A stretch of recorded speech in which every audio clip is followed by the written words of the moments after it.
Merhaba. Şimdi size başka bir güne başlarken hep istediğiniz bir şey vardı biliyorsunuz. Diyordunuz ki bana ne yapıyorsun? Bu kadar fit durabiliyorsun, nasıl yapıyorsun? Ben de size hani bahsetmiştim ya Luna Park'ım var diye. Luna Park'taki arkadaşlarımdan birini tanıştırmak istiyorum. Emre hem benim spor hocam hem de çok önemli bir akademisyen ve bu işi çok uzun yıllardır yapan bir insan. İstedim Emre bana yardımcı olsun. Çünkü bir şeyleri doğru yapmak lazım. Sizin de onun da guidance'ıyla bu doğruları görmenizi istedim. Tabii ki bu işin başında en önemlisi doğru bir pozisyonda durmak, doğru bir postürün olması. Oradan başlayacağız bu sefer ama bunu her hafta size bir kısmını vereceğiz ve siz de istediğiniz zaman, bilmiyorum Emre, ben 3 defa yapıyorum bunu haftada ama bunun doğrusu nedir mesela? Onu ben sana sormak isterim. Doğrusu şudur diyebileceğimiz bir şey yok fakat haftada en az 2 gün olması postürümüzü daha doğru kullanmak, korumak, uzun yıllar daha sağlıklı kalmak için en uygunu diyebilirim. Ama hiç vakti olmayan haftada bir gün yapabilir mi? Evet. Yapabilir, hiç yoktan iyidir. Ama bir de postürün önemli olduğunu anlatmamız lazım ki postür yalnız dışarıdan güzel bir şekilde dik durarak görülmek değil ama sağlığa da çok önemli diye biliyorum. Ben ne diyorsun sen ona? Şimdi postürümüzü düzeltirken biz aslında omurgamızı dikleştirmeye çalışıyoruz. Omurgamızı doğal konumuna getirmeye çalışıyoruz. Omurgamız öne doğru eğilmeye başladıkça arasından geçen sinirler ne yapıyor? Bütün iç organlarımıza yayılıyor. Omurlar birbirine baskı yapmaya başladıkça da bu kez iç organlara giden sinirlerimizde kan akışı azalıyor, iletim azalıyor. Dolayısıyla o iç organlarda problemler başlıyor. Evet. Aslında dik durmak iç organ sağlığımızı da kurtaran bir şey. Tabii bak ne kadar önemli bir şey, ne kadar önemli. Birçoğumuz bunu bilmiyoruz biliyor musun? Biz zannediyoruz ki böyle işte dik duralım, bizi kendimizi güzel gösterelim filan. Değil. Bu sadece onun için değil, ne kadar önemli bir şey. Onun için de biz size bu hafta bundan başlıyoruz. İnşallah eğer beğenirseniz her hafta size bir şekilde Emre'cimle beraber yaptığımız hareketleri size göstereceğiz. Nasıl? Güzel değil mi? Bence. Hadi başlayalım o zaman. Tamam. Şimdi sırasıyla I, Y, T, W ve O egzersizlerini yapacağız. Tamam. I egzersiziyle başlıyoruz. 7 tekrar yapacağız. Buyurun. Evet, yukarı kalkarken boynumu karşıya doğru kaldırmıyorum. Yere bakıyor olmam önemli burada. Omurgayı terse doğru hareket ettirmemeye çalışıyorum. Bravo. Kalkarken nefes veriyorum.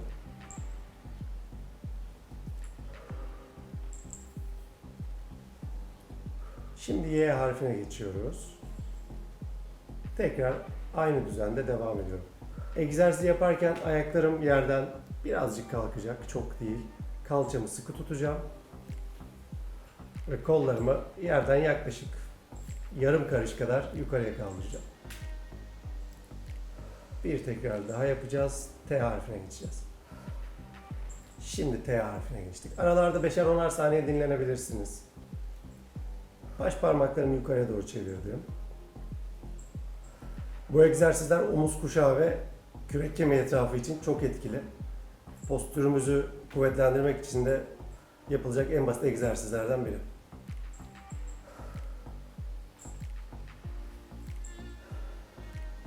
Bir tane daha yapıyorum.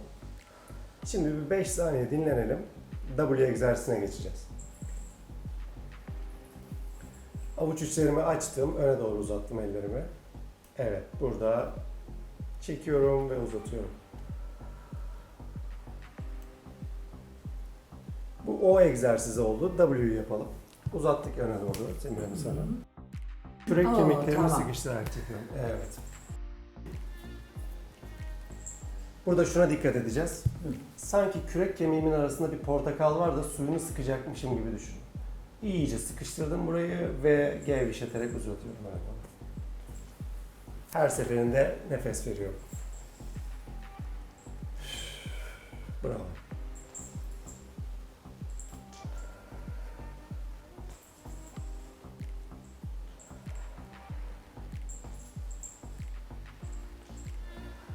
Bir tane daha yapalım. Bir 5 saniye dinlenelim yine. Kafayı da koyduk. Bir boynum rahatlasın. Şimdi o egzersizine geçeceğiz. O egzersizine geçerken baş parmaklarımı yumruğumun içine alıyorum. Ellerimi yine dik ve arkada birleştiriyorum ellerimi. Uzatabildiğim kadar uzatarak ve burada çıkarabildiğim kadar yukarıya çıkararak. Bravo. Böylece omuz eklem açıklığını da arttırmaya çalışıyoruz.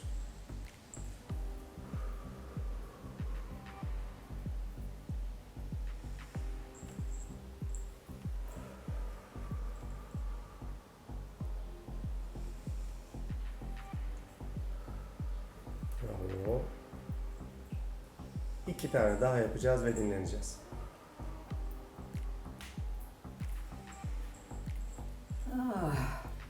İyi Ben miyiz? kolay görünüyor ama ciddi bir. Evet.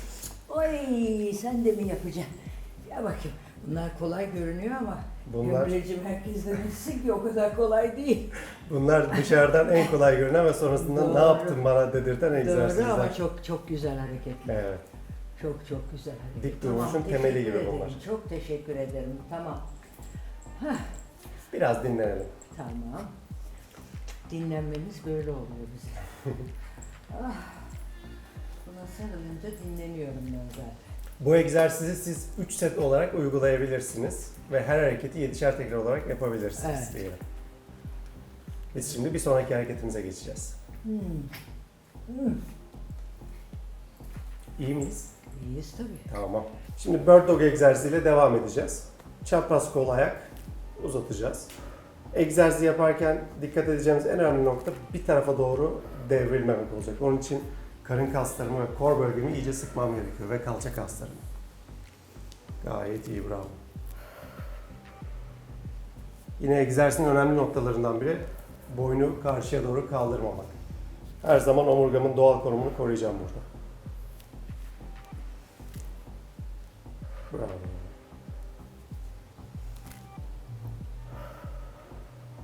...12'şer tane yapılacak bu egzersizden.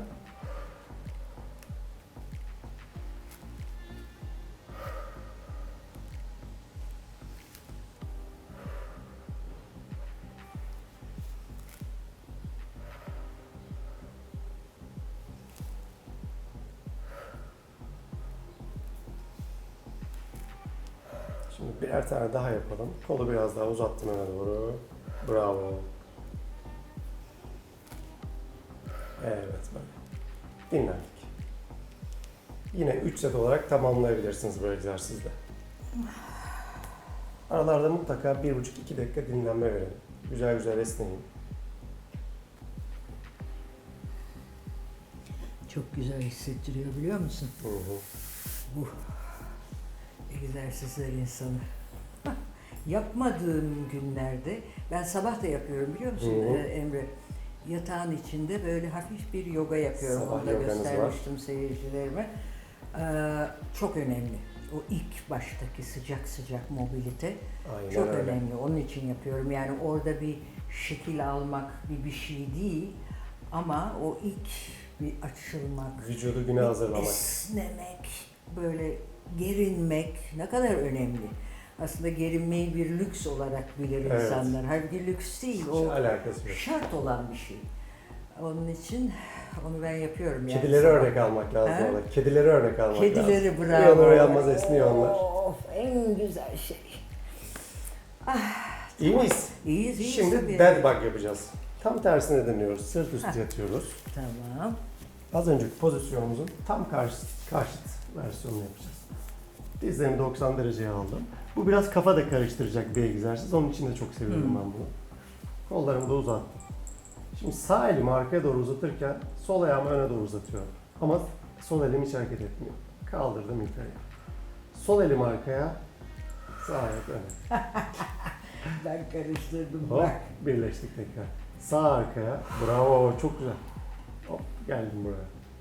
Tam tersi. İşte böyle. Bravo. Egzersiz yaparken belimi biraz mata bastırıyorum. Burayı her zaman sıkı tutmaya çalışıyorum. Dur. Bu biraz kafa karıştıracak. Bende hafif disleksiya da var. Ona rağmen çok iyi ama ben söyleyeyim bunu. Muhtemelen şu an izleyenlerde de bir karışıklık vardır.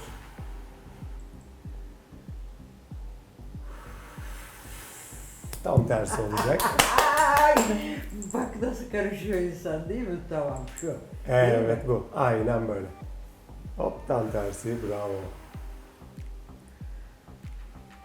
Burada hep hareket Bunu edecek. epeydir yapmamıştık seninle. Tabii, Onun için tabii. böyle oldu biliyor musun? Bunları hep ilk antrenmanlarımıza koyuyoruz ki biz postürü bir an önce toparlayalım. Kor bölgeyi bir an önce kuvvetlendirelim o yüzden. Bayağıdır yapmadık. Yeterli tamam dinlenelim. Ay çok iyi gel. Dur bir tane daha Tamam. tam yapalım da. Tamam. Dur. Yok. Tam bu tersi böyle. oldu. Tam Bu daha zoru oldu. Dur. Diyelim. Şu Evet. bir. Geldik. Bravo. iki. Hadi biraz daha ver o zaman. 3. 4'e yapalım. Bitti. Çektim dizleri karnına. Biraz esnedik. Sonra ayakları koydum. Biraz dinlendim. Yine 3 set olarak yapabilirler bunu da. Ha? İzleyicilerimiz 3 set olarak yapabilirler Evet. bunu da. Benim karışıklığıma bakmayın çocuklar. Bende bir hafif bir disleksiya var. Oralarda durum daha vahim olabilir. Olmayanlar bunu rahat yapabilir de ben de bazen böyle karıştırıyorum. Benim sporcularım Bir da de bunu bunu- epeydir yapmadık Evet, beraber de evet. onun için. Ama dediğim gibi hep ilk antrenmanlarda kullanıyoruz Evet, bunları. O bunları yüzden. ilk antrenmanlarda kullanıyoruz, doğru. Birazcık nefeslenelim. Tamam. Hemen. Benim bir suyum vardı bir yerlerde çocuklar, nereye koyduk onu? Ay Ben yaşasın. getirdim. Çok teşekkürler Rica ederim. canım. Hoppa! Ya Luna Park derken böyle arada bir şeyleri de oluyor tabii. Roller coaster gibi iniş çıkış. Tabii ki. Bedava ekmek yok derler ya. Doğru. Doğru. Hiçbir şey bedelsiz değil. Budur. Hepimiz ödüyoruz bedelleri. Ve ödeyeceğiz de güzel bedeller bunlar. Evet. Problem değil. Ah Emre'cim tamamdır. Hazır. İyi miyiz? Hazırım tabii. Tamam yattık Tabii. sırt üstü yine. Pelvic bridge yapacağız bu kez. Ne yapacağız? Pelvic bridge. Ayaklarımızı koyduk. Koyduk. Ellerimizi iki yana aldık. Boynum yerde. Kalçamı yerden kaldırdım. Nefes verdim ve indirdim. Bravo. Aynen bu. Burada en çok dikkat etmemiz gereken nokta neydi? Belimize hiç ekstra kavis yaptırmayacağız. Bu şekilde olacak. Yani belimizi değil, kalçamızı iteceğiz yukarı ve kalçamızı sıkacağız olabildiği kadar. Bravo.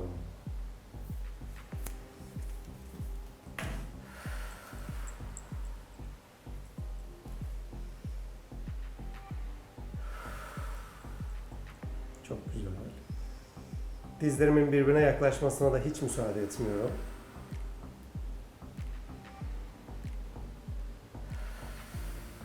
İki tane daha yapalım. İstediğin kadar yapabiliriz.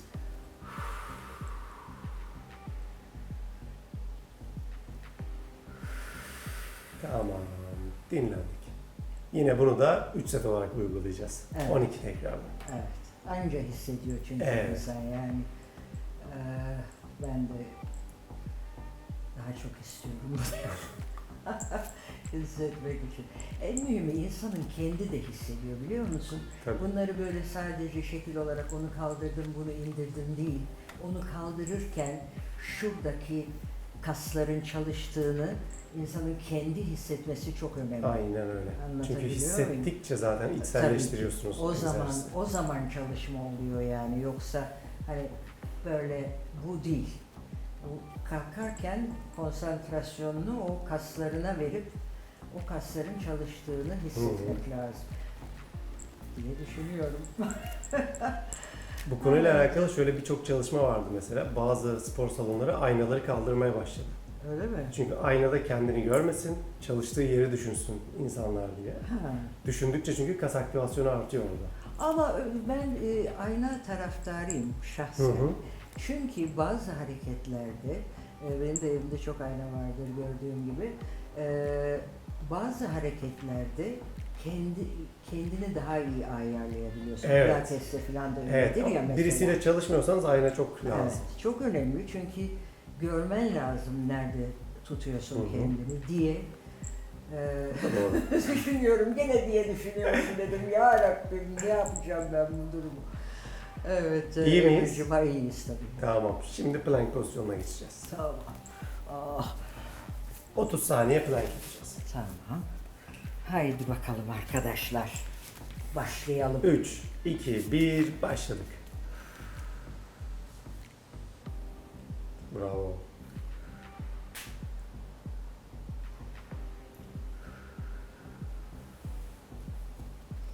Azıcık kalçayı yukarı ittim. Tamam.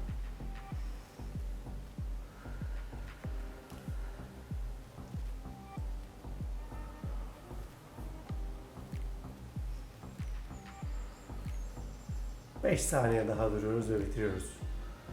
3, 2, 1, bıraktık. Ve dinleniyoruz.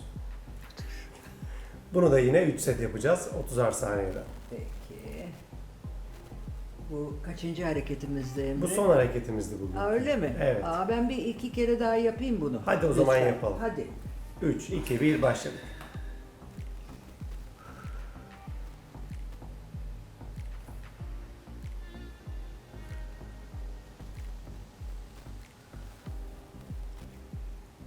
Karnım sıkı, çok güzel.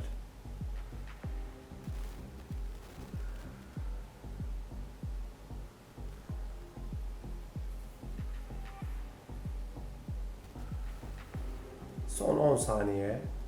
9, 8, 7, 6, 5, 4, 3, 2, 1, bıraktık. Nasıl hissediyoruz? Gayet iyi hissediyoruz. Böyle Şahane. başından koyuvermek yok. Şöyle bir şey yapacağım yalnız. Bir, Oh. karın kaslarımız bir açılsın.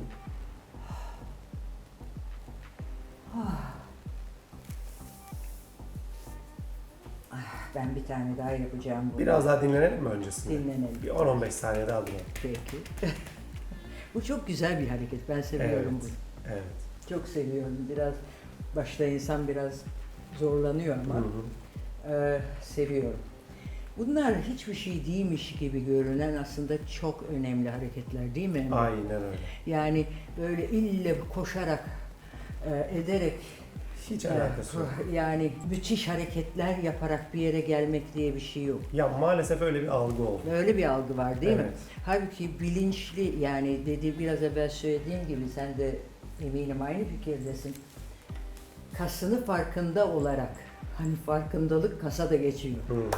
Kasını farkında olarak onu çalıştırmak küçük küçük hareketlerde çok daha önemli değil mi? Yani bunu benim söylememem lazım. Senin söylemen lazım çünkü benim dediğim laf bir yere gitmez. Ben senin gibi böyle çok bilinçli bir Estağfurullah. hoca değilim tabii ki. Hoca değilim bir kere. Hocam siz söylerseniz ben... Yaptığımız her egzersizde tabii kasımıza olabildiği kadar odaklanmamız gerekiyor. Değil mi? Yaptığımız egzersizin farkında olmamız gerekiyor. Tabii. Vücudumuza faydasını dahi düşünmemiz gerekiyor belki. Tabii ki. Tamamen oraya konsantre olalım, tamamen oraya odaklanalım ve Tabii. gerçekten hakkını verelim yaptığımız Tabii işin. ki. O çok önemli. Bu Yani çok önemli. Bir de ikinci konu, dediğiniz gibi o kadar hırpani egzersizlere de gerek yok. Burada önemli olan aslında yol.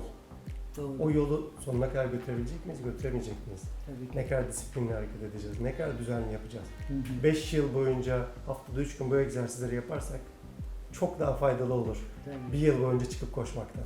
Bence de. Bak ne kadar doğru bir şey. Ben koşma taraftar. Neyse konuşacağız bunları. Hadi gel. Hadi Şu son kez. plankımızı yapalım. Son plankımızı yapalım. Ondan sonra konuşacağız. Hoppa. Haydi bakalım başlayalım.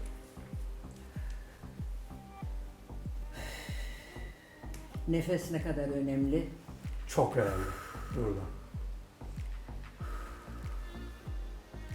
Burada yine izleyicilerimiz için küçük bir uyarı yapalım. Hı? Belimiz bu şekilde olacak. Aşağıya doğru kavis yapmamaya dikkat etsinler. Baktılar belde küçük bir ağrı var. Kalçayı yukarıya doğru itsinler biraz.